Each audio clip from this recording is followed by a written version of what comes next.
10th class ఈడిపోరు సంవత్సరాలు చూడ ఎంత బాధ 10 సంవత్సరాలు చదివిన తర్వాత. అలాగే మరి రమ్మి ఇన్ని రోజులు మంచి దైవజ్ఞానం నేర్చుకొని ఆ క్లాసులు ముగుస్తున్నాయి అనుకున్నప్పుడు బాధ అనేది సహజంగా వస్తుంది. దాని వెనకాల ఉన్న రహస్యం ఏంటంటే బైబిల్ నేర్చుకోవాలనే దీక్ష, పట్టుదల అంతగా ఉంది. రమ్మిని చూసి పెద్దవాళ్ళమైనటువంటి మనం కూడా నేర్చుకోవాల్సిన ఒక పాఠం ఉంది. అదేంటంటే బైబిల్ నేర్చుకోవాలనే దీక్ష ఉండాలి, నేను దేవుని తెలుసుకోవాలనే పట్టుదల ఉండాలి, బైబిల్ నేను సాధించాలి అనే ఒక లక్ష్యం ఉండాలి. కాబట్టి మరి ఈ విషయాన్ని మంచిది, ఈ విషయాల్లో ప్రతి ఒక్కరూ ఈరోజు కొత్త సంగతి మంచిది ప్రార్థన చేసుకుందామండి. పరలోకమందున్న మా తండ్రి, శ్రేష్టమైన ఉన్నత నామానికి వందనాలు, స్తుతులు, స్తోత్రాలు చెల్లిస్తున్నాం ప్రభువా. గడిచిన కాలం అంతే మీరు మమ్మల్ని క్షేమంగా కాచి కాపాడినందుకు కృతజ్ఞతలు చెల్లిస్తున్నాం తండ్రి. ఇప్పటి వరకు మంచి విలువైన సంగతులు మేము విన్నాం. అలాగే మరికొన్ని విలువైన సంగతులు మేము ధ్యానిస్తుండగా తగిన జ్ఞానాన్ని మీరు మాకు అనుగ్రహించండి అని జరుగుతున్న ఈ ఆరాధన ద్వారా మీకే మహిమ కలగాలని మనస్ఫూర్తిగా కోరుకుంటూ ఈ ప్రార్థన యేసుక్రీస్తు వారి పవిత్ర నామంలో ప్రార్థించి వేడుకుంటున్నాం తండ్రి, ఆమేన్. క్రీస్తునందు గౌరవనీయులు, వేదికను అలంకరించినటువంటి సార్ గారికి, అలాగే వచ్చిన ప్రతి ఒక్కరికి ప్రభు పేరిట వందనములు, శుభములు తెలియపరుస్తున్నాను. ఈరోజు ఒక విలువైనటువంటి సంగతిని మనం బైబిల్లో నుండి ఆలోచన చేద్దాం. అంశం పేరు మానవ జీవితములో సుఖదుఖాలు ఎందుకు. అంశం పేరు మానవ జీవితంలో సుఖదుఖాలు ఎందుకు. సుఖదుఖాలు అనేది ఒక జంట పదాలు.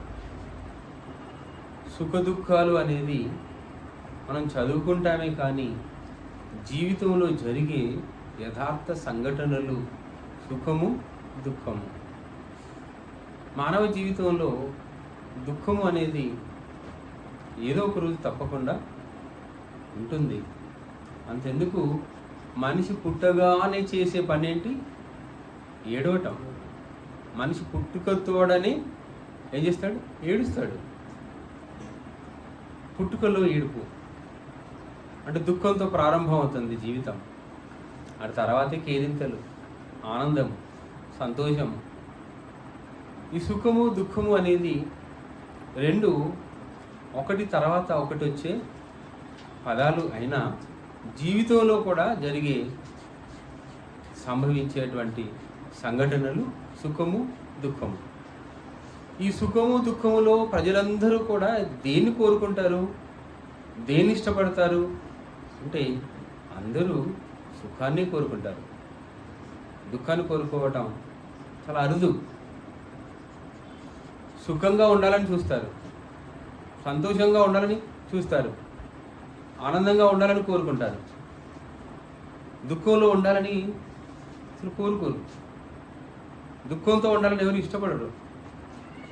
కానీ దేవుడు చెప్పినట్టు మాట ఏంటంటే సుఖ దుఃఖాలు మానవ జీవితంలో ఉంటాయా? ఉంటాయనే చెప్పాలి. ఉంటాయి. ఎందుకు ఉంటున్నాయి? ఈ సుఖ దుఃఖాలు ఎందుకు కలుగుతున్నాయి? దీని వెనకాల మనం నేర్చుకోవాల్సినటువంటి విషయం ఏంటి అని మనం ఆలోచించాలి. సుఖము, దుఃఖము అనేది మానవ జీవితాలలో క్రమంగా వచ్చేటువంటివి. కొద్ది రోజులు సుఖము, కొద్ది రోజులు దుఃఖము. సహజంగా మనుషులు అనే మాట కూడా ఎప్పుడు కూడా కష్టాలు ఉండవు, అలాగని ఎప్పుడు కూడా సుఖాలు ఉండవు. సుఖాల అనంతరం కష్టాలు, కష్టాల అనంతరం సుఖాలు ఒకటి తర్వాత ఒకటి ఎప్పుడు వస్తూనే ఉంటాయి ఈ జీవిత ప్రయాణంలో. ఉదాహరణకు మనం కష్టంలో ఉన్నామనుకోండి, ఆకాశంలో చూస్తే రాత్రిలో అమావాస్య చీకటి. ఈ అమావాస్య ఎప్పటికీ అమావాస్యగానే ఉండదు, ఆకాశం ఎప్పుడు చీకటిగానే ఉండదు. కొద్ది రోజులకు మళ్ళీ చంద్రుడు వస్తాడు, పౌర్ణమి కూడా వస్తుంది. ఆకాశంలో పౌర్ణమి చూస్తున్నాం, అలాగే అమావాస్యను కూడా చూడగలుగుతున్నాం. ఆకాశంలో చీకటిని చూస్తున్నాం, వెలుతురును చూస్తున్నాం.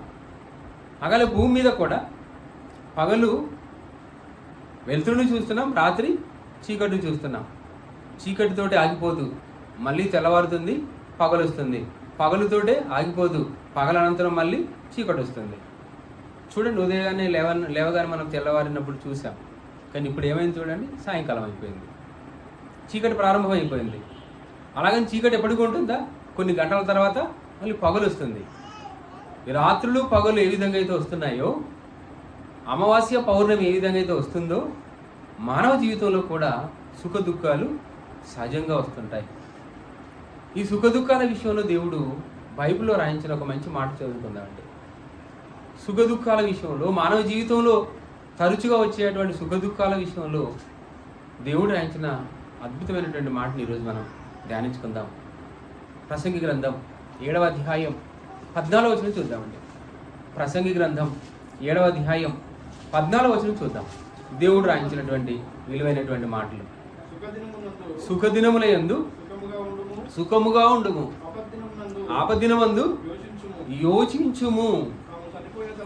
తాను చనిపోయిన తర్వాత జరుగుదానిని నరుడు తెలుసుకొనకుండునట్లు దేవుడు సుఖ దుఃఖములను జతపరిచి ఉన్నాడు.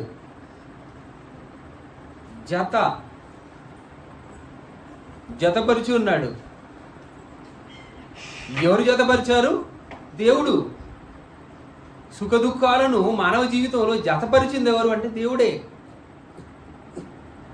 కొద్ది రోజులు సుఖం, కొద్ది రోజులు దుఃఖం. దుఃఖం లేని వాళ్ళు ఉంటారా? భవిష్యత్తు జీవితంలో ఎవరైనా ఉంటారంటే దుఃఖం అస్సలు నా జీవితంలో ఎప్పుడు దుఃఖం చూడలేదంటే అనేవాళ్ళు ఉంటారా? ఉండరు. అలాగే నేను ఎప్పుడు సుఖపడలేదంటే, అసలు సుఖం అంటే ఏంటో, సంతోషం అంటే ఏంటో అసలు నా జీవితంలో ఉండవండి అనేవాళ్ళు కూడా ఉండరు. ఎంత పేదవాడైనా కూడా పగలంతా బాగా కష్టపడిన తర్వాత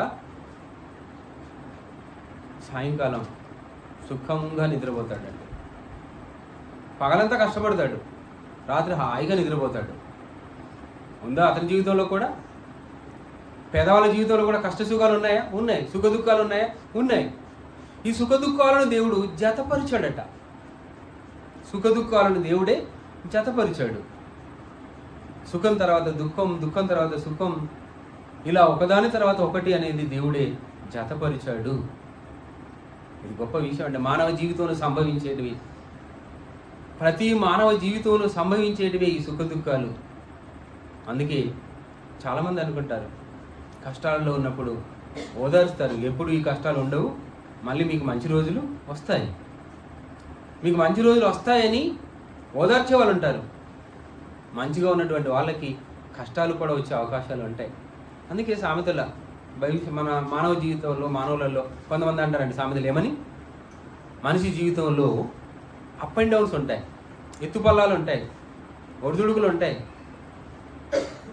మానవ జీవితంలో చెప్పేటువంటి మాట ఒకటి ఉందండి. ఏంటి తెలుసా? బండ్లు పోయి ఓడలు అవుతాయి, ఓడలు పోయి బండ్లు అవుతాయి. అంటే బండ్లు చాలా చిన్నవి, చిన్న సరుకులు మోసేటువంటి వాహనం బండ్లు. అవి కొద్ది కాలం అయిన తర్వాత ఆ వ్యక్తి ఓడల మీద సరుకులు రవాణా చేసే అంతటి ఎదుగుదల కూడా సంభవించవచ్చు. ఓడ అంటే పెద్దది కదండి, బండ్లు చిన్నవి. అంటే తన వ్యాపారం అభివృద్ధి చెంది బండ్ల మీద మోసుకు వెళ్తున్నటువంటి సరుకులు ఓడల మీద తీసుకుపోయేటువంటి ఎత్తుకు ఎదుగుతాడు అని అర్థం. అలా బండ్లు పోయి ఏమవుతాయి? ఓడలు అవుతాయి. అంటే మానవ జీవితం ఎప్పుడు కూడా ఒకే రకంగా ఉండదు. ఎన్నో ఒడిదుడుకులు ఉంటాయి, మంచి చెడులు ఉంటాయి, సుఖ దుఃఖాలు ఉంటాయి, కష్ట నష్టాలు ఉంటాయి, అవమానాలు, అలాగే అప్రిషియేట్ చేయడం, ఒప్పుకోవడం, మెచ్చుకోవడాలు కూడా ఉంటాయి. కాబట్టి దేవుడు చెప్తున్నటువంటి మాట ఏంటి చూడండి, సుఖ దుఃఖాలను దేవుడు ఏం చేశాడంటే జతపరిచాడు అంటున్నాడు. జతపరిచాడు. జతపరిచింది ఎవరు? దేవుడు. ఈ సుఖ దుఃఖాల వెనకాల ఉన్నది ఎవరంటే దేవుడు. చాలామంది నిరాశ నిస్పృహలకు లోనవుతారు. ఏంటి నా జీవితం ఎలా ఉంది? కొందరు హాయిగా ఉన్నారు, సంతోషంగా ఉన్నారు, ఆనందంగా ఉన్నారు. నా జీవితం ఎందుకు ఇలా ఉంది? నాకు ఎప్పుడు కష్టాలు, కన్నీళ్ళు, దుఃఖము, వేదన. అసలు నా జీవితంలో అదృష్టం అనేది లేదా? నా జీవితంలో భాగ్యం అనేది రాదా? నేను ఎప్పుడు ధనవంతుని కానా? నాకు రోజులు కలిసి రావా అని కుమిలిపోయే వాళ్ళు చాలామంది ఉంటారు.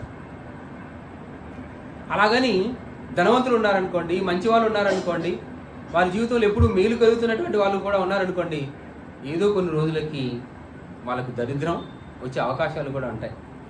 వాళ్ళు పేదవాళ్ళు అయిపోయే అవకాశాలు కూడా ఉంటాయి. ధనవంతులు పేదవాళ్ళు కావచ్చు, పేదవాళ్ళు ధనవంతులు కావచ్చు. ఇలాంటి పరిస్థితులను సమాజంలో మనం చూడగలుగుతున్నాం. అంతెందుకండి, మన రాజకీయ పార్టీలలో కూడా చూడండి, కొన్ని రోజులు ఒకరు పవర్లో ఉంటారు, కొంతకాలం తర్వాత మళ్ళీ ప్రజలు తిరుగుబాటు చేసి ఏం చేస్తాడు, పవర్లో ఉన్నటువంటి వారిని తీసి ఎవరైతే ప్రతిపక్షంగా ఉన్నారో వారిని పాలకపక్షంగా కూడా చేస్తారు. ఎవరది? ప్రజలని మనం అనుకుంటున్నాం, కానీ అధికారాన్ని కట్టబెట్టేది ఎవరండి? దేవుని వలనైనా అధికారము తప్ప భూమి మీద మరొక అధికారము లేదు. అంటే కొంతకాలం అధికారంలో ఉన్నటువంటి వీరు మరికొంతకాలం అనధికారికంగా ఉంటారు. పాలన పక్షంగా ఉన్నటువంటి వీళ్ళు మరికొద్ది రోజులు ప్రతిపక్షంగా ఉంటారు. ప్రతిపక్షంగా ఉన్నటువంటి వారు పాలకపక్షంగా ఉంటారు. ఇది మనం చూడగలుగుతున్నాం, మన నిత్య జీవితంలో చూడగలుగుతున్నాం. ఒక 5 సంవత్సరాలు గడిచిన తర్వాత, కొన్ని 10 సంవత్సరాలు గడిచిన తర్వాత ప్రభుత్వాలు మారుతున్నాయి. గల కారణం ఏంటంటే దీని వెనకాల దేవుడు ఉన్నాడు. అలాగే కష్టాలతో, నష్టాలతో, కన్నీళ్లతో ఉన్నటువంటి వాళ్ళు ఈ మాట తెలుసుకుంటే, ఎప్పుడు కూడా చాలామంది కృంగిపోతారండి. అసలు జీవితంలో మంచి రోజులు నాకు రావా, నేను పడుతున్నటువంటి ఈ కష్టం నాకు పనికి రాదా, ఈ కష్టం నిలవదా, ఈ కష్టానికి సరిగా ఫలితం నాకు రాదా అని కుమిలిపోయే వాళ్ళు ఉంటారు. అంతెందుకండి, కొంతమంది అయితే కష్టాలను, నష్టాలను, అవమానాలను భరించలేక ఆత్మహత్యలు చేసుకునే వాళ్ళు కూడా చాలామంది ఉంటారు. కానీ పాపం వాళ్ళకి తెలియని విషయం ఏంటంటే, అయ్యో ఈ రోజుల తర్వాత, ఈ కష్టకాలం తర్వాత నీకు మంచి రోజులు ఉంటాయి అనే విషయం తెలియకపోవడం శోచనీయం.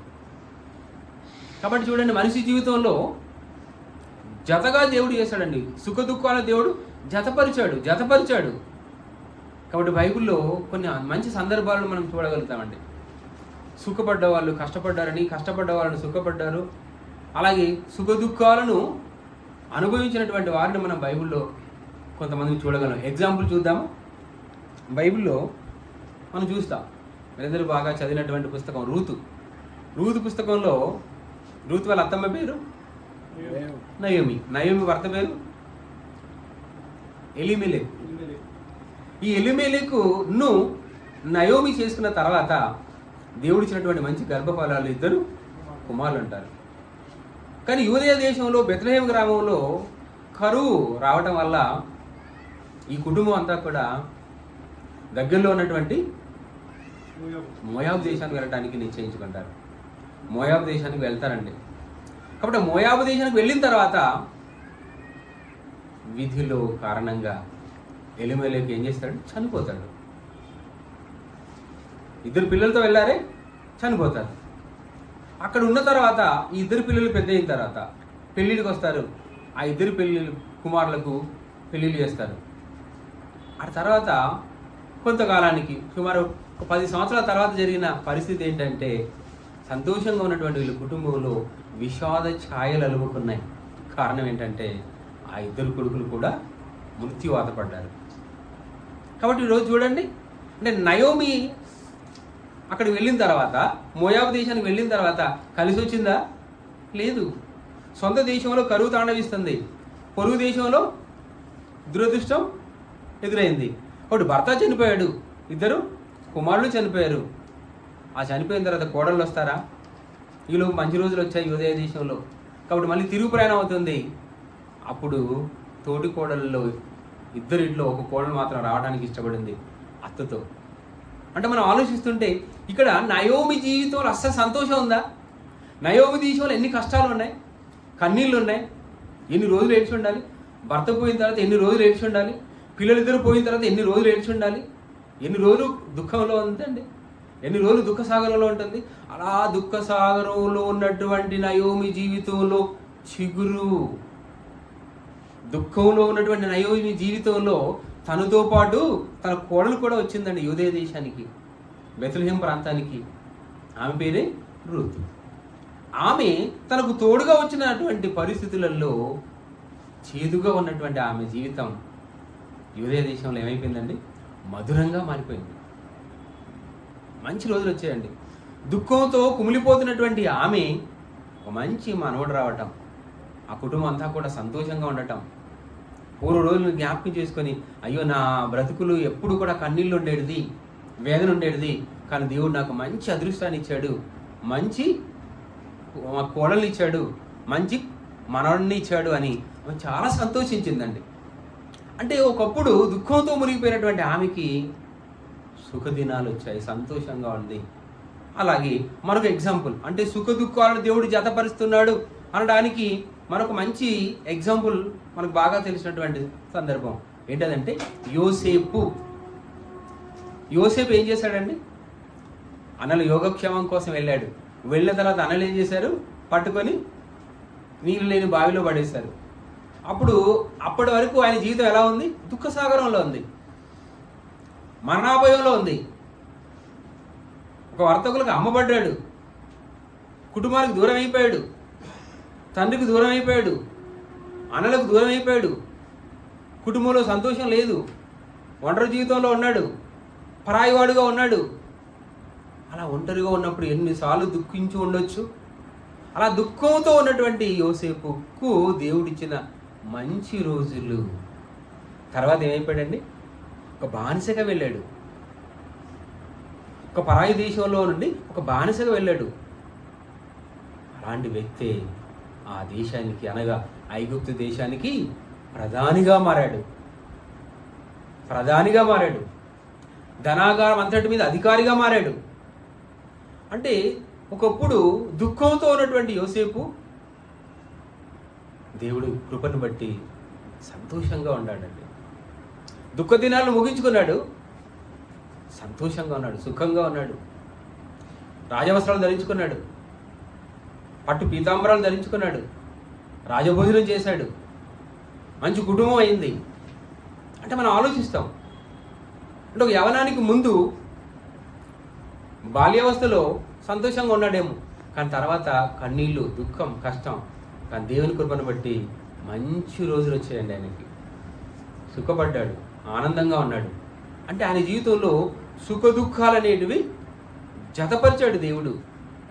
ఆయన జీవితంలో సుఖ దుఃఖాలను దేవుడు జతపరిచాడు. అలాగే మానవులలో ప్రతి వాళ్ళల్లో కూడా సుఖ దుఃఖాలు తప్పవు. సుఖంగా ఉండే రోజులు వస్తాయి, తర్వాత కష్టంగా ఉండే రోజులు కూడా వస్తాయి. స్టూడెంట్స్ ఉన్నారనుకోండి, విద్యార్థులు స్టూడెంట్ లైఫ్లో ఏం చేస్తారు? బాగా కష్టపడి చదువుతారు, నైట్ అవుట్లు చేస్తారు, రాత్రి పగలు కష్టపడతారు, మంచి మార్కులు సంపాదిస్తారు. తర్వాత హయ్యర్ ఎడ్యుకేషన్లోకి వెళ్తారు, అక్కడ బాగా కష్టపడతారు, బాగా శ్రమపడతారు, మంచి ర్యాంకులో పాస్ అవుతారు. ఉద్యోగానికి అప్లై చేస్తాడు, ఫస్ట్ ర్యాంకులోనే సెలెక్ట్ అవుతాడు. అంటే ఇన్ని రోజులు పడ్డ కష్టం ఏమైంది చూడండి, ఇప్పుడు ఫలితం వచ్చింది చూడండి. వాళ్ళ జీవితంలో మంచి ఉద్యోగంతో సంతోషంగా ఉంటారు. అంటే కష్టాలు సుఖాలు రెండు పక్కపక్కకే ఉంటున్నాయి చూడండి. అలాగే ఇదే విషయాన్ని మనం ఒకసారి యోబు గ్రంథంలో కూడా చూస్తే 2వ అధ్యాయం 10వ వచనం చదువుకుందామండి. యోబు జీవితంలో మనం ఒకసారి చూసినట్లయితే యోబు ఊజు దేశంలో ఉన్నట్టు వారి అంటే ధనవంతుడుగా ఉన్నాడు, అధికమైన సంపద, పని మనుషులు ఉన్నారు, మంచి పేరు ప్రఖ్యాతలు ఉన్నాయి, మంచి ధనవంతుడు, భాగ్యవంతుడు, ఆరోగ్యవంతుడు, ఐశ్వర్యవంతుడు, గొప్ప పేరున్న వ్యక్తి. అలాంటి వ్యక్తి కొద్ది రోజుల తర్వాత ఏమైపోయింది చూడండి.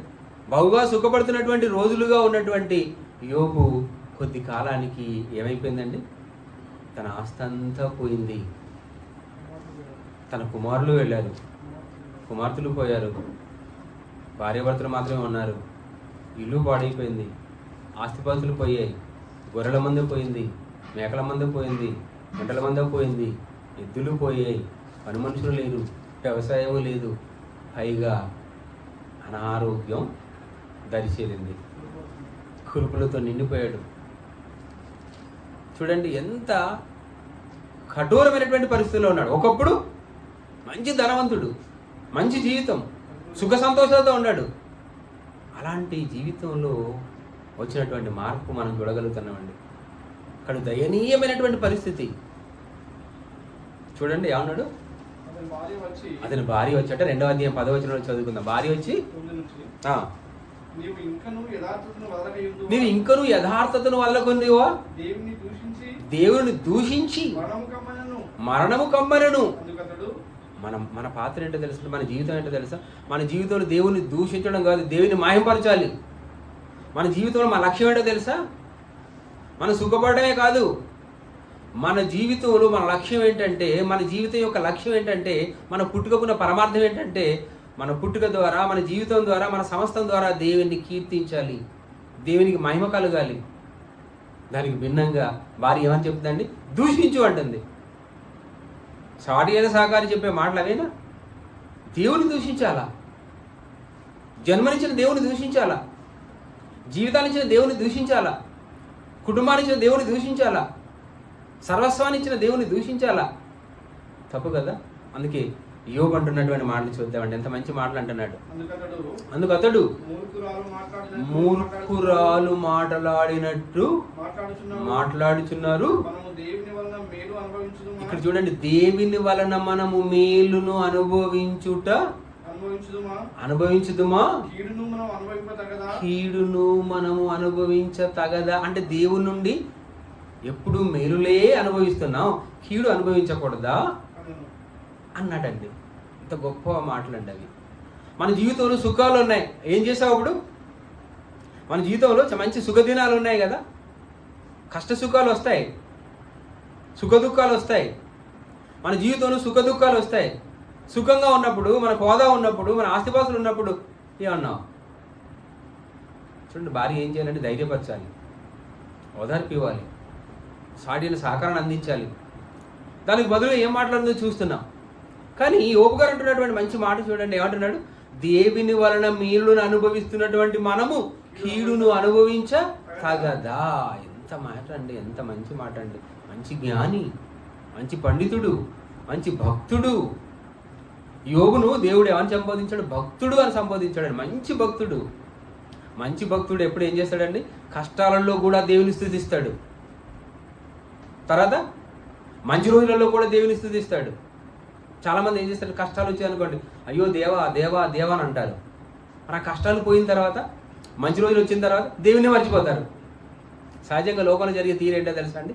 కష్టాలలో ఉన్నప్పుడు, ఆపదలో ఉన్నప్పుడు ప్రభువా ప్రభువా ప్రభువా ఈ ఆపద నుండి నన్ను గట్టెక్కించండి, ఈ కష్టాల నుండి నన్ను దూరం చేయండి, ఈ నష్టాల నుండి నన్ను దూరం చేయండి, ఈ సమస్యల నుండి నన్ను బయటపడండి అని ఎప్పుడు కూడా ప్రార్థన చేస్తారు. సరే అని దేవుడు ప్రార్థన విని మంచి రోజులు ఇచ్చాడు అనుకోండి, అప్పుడు ఏం చేస్తారండి? సంపాదన, బిజీ, హోదా పెరిగిపోతుంది, సుఖం, సంతోషం, బంధువులు, ఇంకా వ్యాపారాలు, సంపద పెరిగిపోతుంది. ఏమంటే దేవుని ధ్యానించారు రండి అంటే, అయ్యో టైం లేదండి. అవునా? టైం లేదా? నీ స్థితిని బాగు చేసిన దేవునికి టైం ఇవ్వడానికి నీకు మనసు లేదా? అంతే. కష్టాల్లో ఉన్నప్పుడు దేవాన్ని ప్రార్థించావే, మరి మంచి రోజులు వచ్చినప్పుడు మానవ నైజం అండి అది. మంచి రోజులు ఉన్నప్పుడు ఏం చేస్తారు? దేవుని మర్చిపోతారు.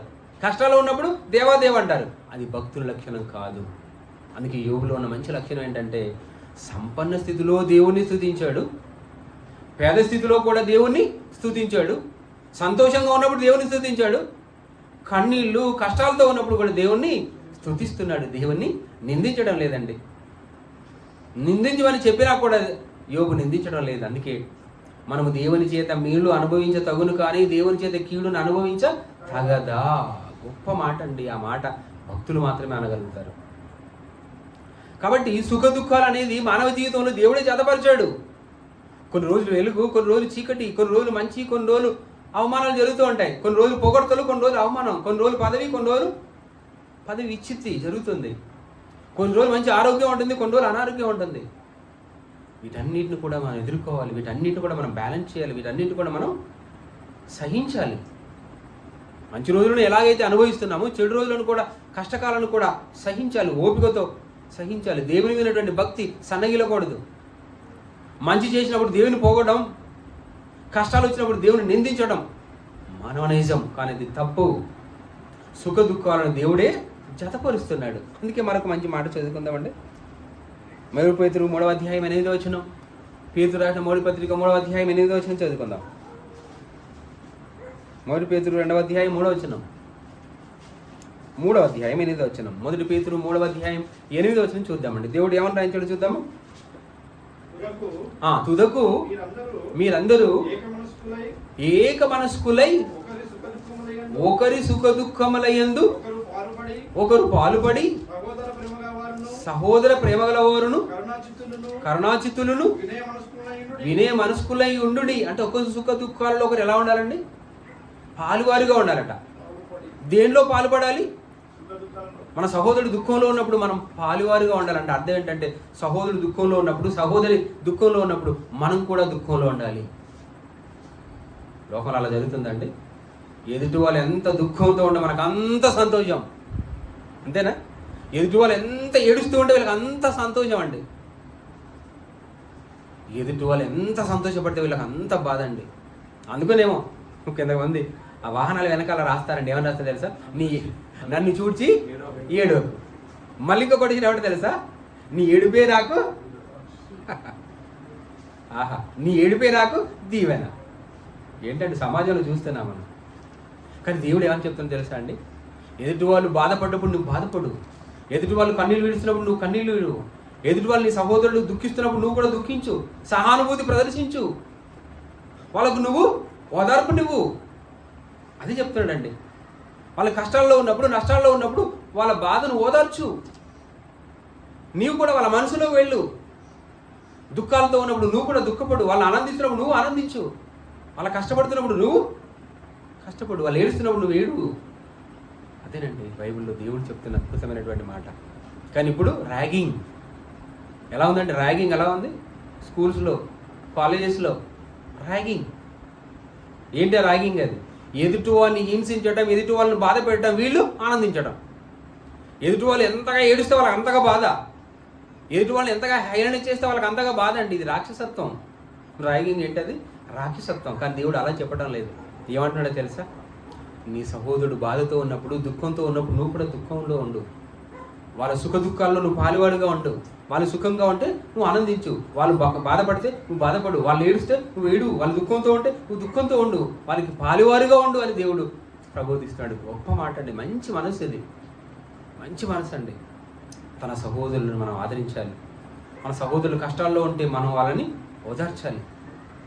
వాళ్ళు ఏడుస్తూ ఉంటే మనం కూడా మన సహానుభూతిని ప్రదర్శించాలి. మనం కూడా శోక సముద్రంలో ఉండాలి. మనం కూడా వాళ్ళ బాధతో, మనం కూడా బాధపడుతున్నప్పుడు వాళ్ళలో కాస్త ఓదార్పు ఉంటుందండి. ఎదుటి వాళ్ళు బాధపడుతున్నప్పుడు మీరు ఊరుకోండి ఏం కాదు, మంచి రోజులు వస్తాయని మంచిగా ఓదారుస్తూ మనం కూడా బాధపడుతూ ఉన్నాం అనుకోండి, వాళ్ళల్లో ఉన్నటువంటి బాధ కాస్త పోతుందండి. వాళ్ళకి సరి అయిన ఓదార్పు జరుగుతుంది. అలా కాకుండా వాళ్ళు ఏడుస్తున్నప్పుడు మరింత హేళన చేసి మనం నవ్వామనుకోండి, ఏడుస్తున్న వాళ్ళల్లో వాళ్ళ హృదయాన్ని మళ్ళీ కృచ్చిన వాళ్ళం అవుతాం. దుఃఖంలో ఉన్నటువంటి వారిని మరింత దుఃఖంలోకి తీసుకుపోయిన వాళ్ళం అవుతాం. కాబట్టి ఎదుటి వాళ్ళు దుఃఖంలో ఉన్నప్పుడు మీరు కూడా పాలువారి కండి అని అన్నాడు. ఎదుటి వాళ్ళు సంతోషంగా ఉంటారు, మీరు సంతోషించండి అని అంటున్నాడు. అది దేవుడు చెప్తున్నటువంటి మంచి మాటలండి. ఎందుకంటే దేవుడు సుఖ దుఃఖాలను జతపరిచింది దేవుడే. సుఖ దుఃఖాలను జతపరిచాడు. కొన్ని రోజులు సుఖం ఉంటే తర్వాత రోజులు దుఃఖం, కొన్ని రోజులు దుఃఖం ఉంటే తర్వాత రోజులు సుఖంగా ఉంటారు. ఇది రొటీన్గా మానవ జీవితంలో సంభవించేటువంటి సంఘటనలు. అందుకే మా జీవితంలో ఎప్పుడు కూడా నాకు దుఃఖం రాలేదండి అన్నవాళ్ళు ఉంటారా? నాకు ఎప్పుడు దుఃఖం ఉందండి, సంతోషం నా జీవితంలో లేదు అనేవాళ్ళు ఉంటారా? ఉండరు. ప్రతి వాళ్ళ జీవితంలో సుఖాలు ఉంటాయి, సంతోషాలు ఉంటాయి, దుఃఖాలు ఉంటాయి, కన్నీళ్ళు ఉంటాయి, ఆనందాలు ఉంటాయి. ఒకదాని మీద ఒకదాని తర్వాత ఒకటి తప్పకుండా వస్తాయి. అది దేవుడు తెస్తాడు. ఎందుకంటే దేవుడే ఈ సుఖ దుఃఖాలను జతపరిచాడు. కానీ ఒక విషయం తెలుసుకోవాల్సిన విషయం ఏంటంటే మనం చాలాసార్లు చదువుకున్న విషయం లూకాసు వార్త 16వ అధ్యాయం 25వ వచనం అండి. లూకాసు వార్త 16వ అధ్యాయం 25వ వచనం చదువుకుందామండి. లూకాసు వార్త 16వ అధ్యాయం 25వ వచనం. దేవుడు ఏమన్నా రాశాడు చూద్దాము. అందుకు అబ్రహాము, కుమారుడా, నీవు నీ జీవిత కాలంలో నీకిష్టమైనట్టు సుఖం అనుభవించేది, అలాగునని లాజరు కష్టం అనుభవించనని. ఇదండి మనం తెలుసుకోవాల్సిన విషయం. ప్రతి మానవ జీవితంలో ప్రతి మనిషి తెలుసుకోవాల్సినటువంటి ఒక పరమార్థం ఏంటో తెలుసా అండి? ఒక ధనవంతుడుగా ఉన్నాడు, ప్రతిదినం సుఖపడుతున్నాడు, ఆయన జీవితంలో ఎప్పుడు కూడా సంతోషమే ఉంటే పక్కకి ఉన్నాడండి, వాకిట్లో ఉన్నాడు, ఇంటి వాకిట్లోనే ఉన్నాడు. ఎవరు? దరిద్రుడు లాజరు ఉన్నాడు. ఆయన తన జీవితంలో ఎలా ఉన్నాడట? కష్టంతో ఉన్నాడు. జీవితకాలంలో ఎలా ఉన్నాడు లాజరు? కష్టంతో ఉన్నాడు. ఎవరి కోసం కష్టం?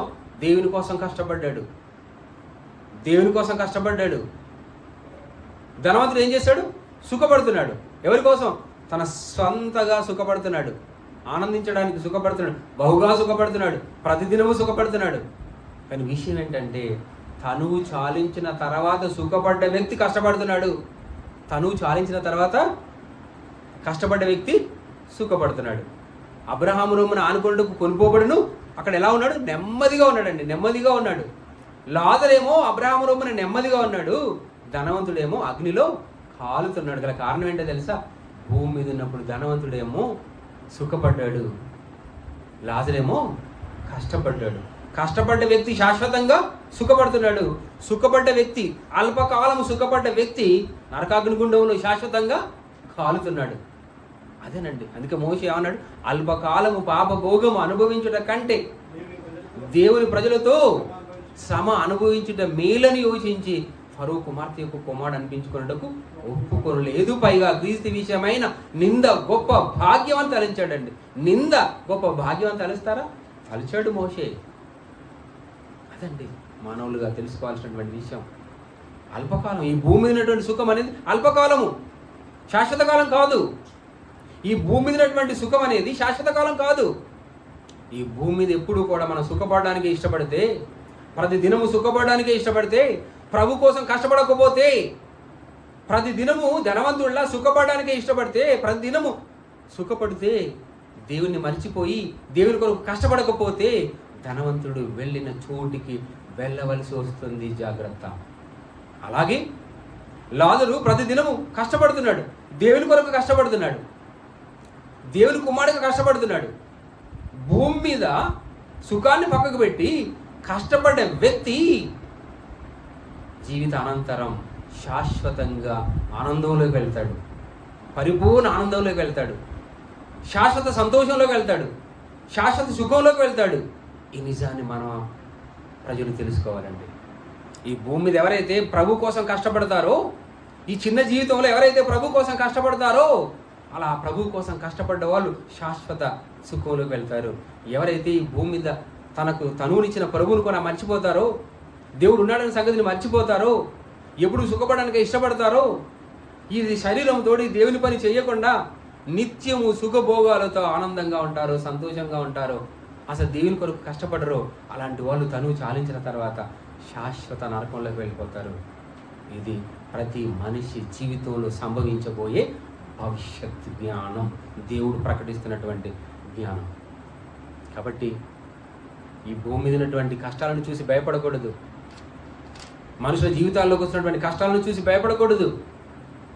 తర్వాత ఉంటుంది మంచి రోజులు అనే నిరీక్షణతో ఉండాలండి. దేవుడు ఎప్పటికీ నన్ను ఇలా కష్టపడాడు, మంచి రోజులు దేవుడు ఇస్తాడనే నిరీక్షణతో ఉండాలి. సుఖపడ్డే వాళ్ళు ఆలోచించాల్సిన విషయం ఏంటంటే, నా ప్రభు కోసం తప్పకుండా నేను కష్టపడతానని కోరి కష్టపడడానికి ఇష్టపడాలి. ప్రభు కోసం కష్టపడడానికి ఇష్టపడాలి. సుఖాన్ని అనుభవించే రోజులు వచ్చినా, సుఖాన్ని అనుభవించేటువంటి పరిస్థితులు వచ్చినా కూడా దేవుని కోసం కష్టపడడం నేర్చుకోవాలి, ఒక లాజరులా.